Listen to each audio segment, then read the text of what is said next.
দুপুর বন্ধুরা, কেমন আছো সবাই? আশা করি সবাই ভালো আছো, আমিও ভালো আছি। বন্ধুরা, আজকে দুপুরে কি রান্না করব সেই বিষয়ে একটা ছোট্ট ভিডিও তোমাদের সামনে তুলে ধরেছি। বন্ধুরা, আমাদের ছুটি হয়েছে দুটোই, আর তিনটে আবার বেরোতে হবে। তো হাতে 1 ঘন্টা টাইম, এই 1 ঘন্টার মধ্যে কী রান্না করব। তো সিদ্ধান্ত নিলাম যে আমরা ডাল, আলু সিদ্ধ আর ডিম ভাজা খাবো। তো সঙ্গে সঙ্গে আমরা রাইস কুকারে ভাত বসিয়ে দিলাম।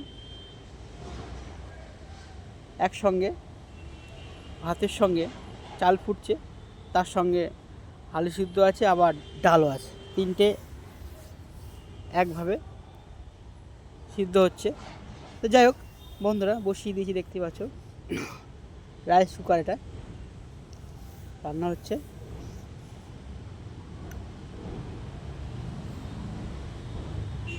প্রায় ভাত ফুটে এসছে, আর এটাই হবে ডিম ভাজা।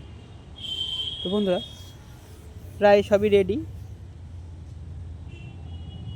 ভাতটা হচ্ছে। বুঝতেই পারছো অল্প সময়ের মধ্যে আমরা খাওয়া দাওয়া করতে হবে, তো সময় কম, সেই জন্যে আমরা কমন এই তিনটে খাবার করে ফেললাম। এ দেখো বন্ধুরা, আলু সিদ্ধ বার করা হয়েছে। এই আলু সিদ্ধটা এবার মাখা হচ্ছে, মেখে তারপরে কড়াইতে ভালো করে ফ্রাই হবে। ফ্রাই হয়ে গেছে প্রায়। এরপর একটু বাইরের দিকে আসলাম, তোমাদেরকে আমাদের কিছু গাছ আছে সেই গাছগুলো তুলে ধরছি। যেমন লঙ্কা গাছ আছে, তারপরে পেঁপে গাছ আছে। আমরা যখন রান্না করি মাঝে যে লঙ্কা কমে গেলে, তো সেই লঙ্কা গাছ থেকে ছিঁড়ে তারপরে তরকারিতে দিই। এ দেখো বন্ধুরা, এই সেই লঙ্কা গাছ, অনেক লঙ্কা হয়। দেখো ঝাল আছে লঙ্কায়। সবসময় তো বাজারে যাওয়া সম্ভব হয় না, তো বাড়িতে গাছ থাকলে দেখো বন্ধুরা, তাড়াতাড়ি 2-1টা লঙ্কা কম পড়লে সবজিতে দেওয়া যায়, তরকারিতে দেওয়া যায়। এ দেখো বন্ধুরা, এরপর চলে আসলাম, একটা পেঁপে গাছ রয়েছে, সেই পেঁপে গাছে সামনেই রয়েছে আমি। কী সুন্দর পেঁপে হয়েছে দেখো। পেঁপে কিন্তু খুবই উপকারী একটা সবজি। পেঁপে আমাদের অনেক কাজ করে। পেটের সমস্যা থাকলে সিদ্ধ ভাতের সঙ্গে পেঁপে সিদ্ধ খুবই ভালো লাগে। বুঝতে পারছো, পেঁপে কিন্তু খুবই উপকারী।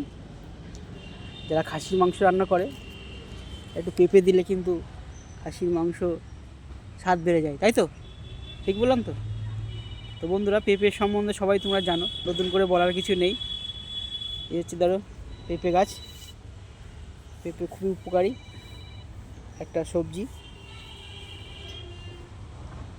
পাকা পেঁপেও খেতে ভালো লাগে। তারপর বন্ধুরা কী করবো, বসে আছে, এদিকে রান্না হচ্ছে, খিদেও পেয়েছে। নারকেল ছিল, সেই নারকেলটা ভেঙে 3-4 টুকরো করা হয়েছে। তো আমার ভাগ্যে এই টুকরো পড়েছে, এটা আমি খাবো। নারকেল খাওয়া হয় না অনেকদিন। ওই গাছটা এখন নেই, বাড়িতে আগে 2টো ছিল, তারপর আর বাড়িঘর করাতে সেই নারকেল গাছ আর নেই, এখন কিনে খেতে হয়। একটা নারকেল 50 টাকা বন্ধুরা, আমাদের এখানে 50 টাকা, 60 টাকা। 50 টাকা দেওয়া ছোটো, 60 টাকাটা একটু বড়। নারকেলের খুব প্রাইস হয়ে গেছে বন্ধুরা, পাওয়া যায় না বললে চলে। তো বন্ধুরা, তোমরা ভালো থেকো, সুস্থ থেকো। ছোট্ট একটা ভিডিও তুলে ধরলাম, লং ভিডিও আমার চ্যানেলে নেই বললেই চলে, খুব কম। তাই ভেবেছি এবার প্রতিদিন একটা করে লং ভিডিও দেবো, তাই তুলে ধরলাম তোমাদের সামনে। ভিডিওটা কেমন হয়েছে, ভালো লাগলে তোমরা কমেন্টে জানিও। সবাই ভালো থাকবেন। নেক্সট ভিডিওতে আবার সবার সঙ্গে দেখা হবে। টাটা।